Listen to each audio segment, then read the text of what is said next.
Pablo Escobar एक ऐसा इंसान जो मिट्टी में पैदा हुआ लेकिन जल्दी पूरी दुनिया के सबसे खतरनाक और सबसे अमीर इंसानों की लिस्ट में शामिल हो गया, जिसके नाम से सरकारें कांप उठती थी और जिसकी दौलत इतनी ज्यादा थी कि हर दिन 25 लाख रुपए के नोट चूहे खा जाते थे और फिर भी उसका बैंक कभी खाली नहीं होता था।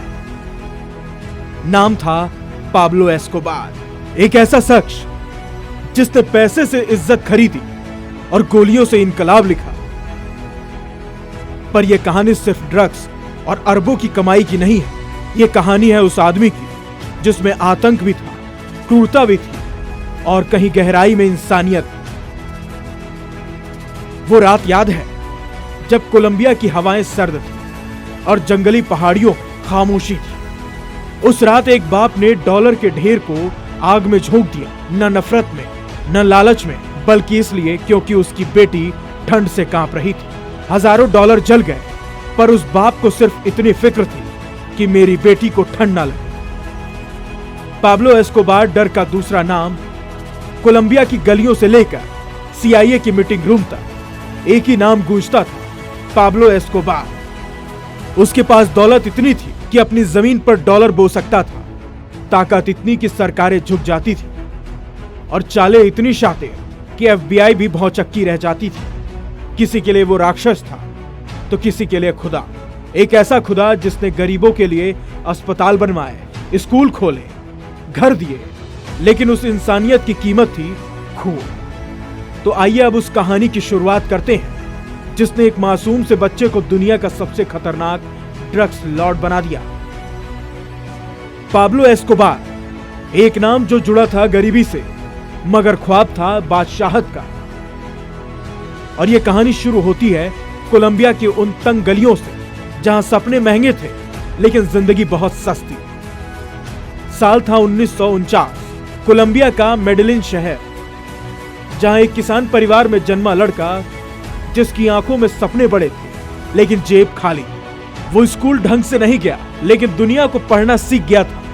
पाब्लो एस्कोबार ने चोरी से शुरुआत की, कब्रिस्तान से मरे हुए लोगों की कब्रों से पत्थर उखाड़े और उन्हें बेच दिए सड़क किनारे जैसे कोई सस्ता सौदा हो। यहीं से शुरू होता है उसके जुर्म की दुनिया में पहला कदम। इसके बाद वो रुका नहीं, नकली लॉटरी टिकट, झूठे रिजल्ट कार्ड और गाड़ियों की चोरी। हर दिन एक नया स्कैम, हर रात एक नया धोखा। लेकिन असली गेम तब शुरू हुआ जब उसने कोकीन की दुनिया में कदम रखा। साल था 1970। अमेरिका में कोकीन की मांग अचानक आसमान छूने लगी थी। पाब्लो एस्कोबार ने इस कोकीन की मांग को सुनहरा मौका बना लिया। उसने कोलंबिया की गलियों से उड़ान भरी और पहली बार अमेरिका को बड़ा माल एक्सपोर्ट किया। इसके बाद वो कभी रुका नहीं। कुछ ही सालों में उसका मेडेलिन कार्टेल बन गया, दुनिया का सबसे खतरनाक और सबसे अमीर ड्रग नेटवर्क। एक ऐसा सिंडिकेट जिसने कोलंबिया को थाम रखा था बंदूक की नोक पर और अमेरिका को नशे की डोरी से बांध रखा था। हर महीने 100 टन कोकीन अमेरिका जाती। हर साल की कमाई 22 अरब डॉलर और कैश इतना कि दीवारों, गाड़ियों और जमीन में छुपाना पड़ता था। और जब चूहे हर महीने 25 लाख के नोट चबा जाते थे तो एस्कोबार मुस्कुराकर कहता था, no problem, it's part of business. Pablo का नियम सीधा था, प्लोटो प्लोमो, पैसा लो वरना गोली खाओ। उसने पुलिस, पत्रकार, जज और नेताओं सभी को या तो खरीदा या मार डाला। 1980 और 1990 के बीच उसकी वजह से 4000 से ज्यादा लोग मारे गए थे।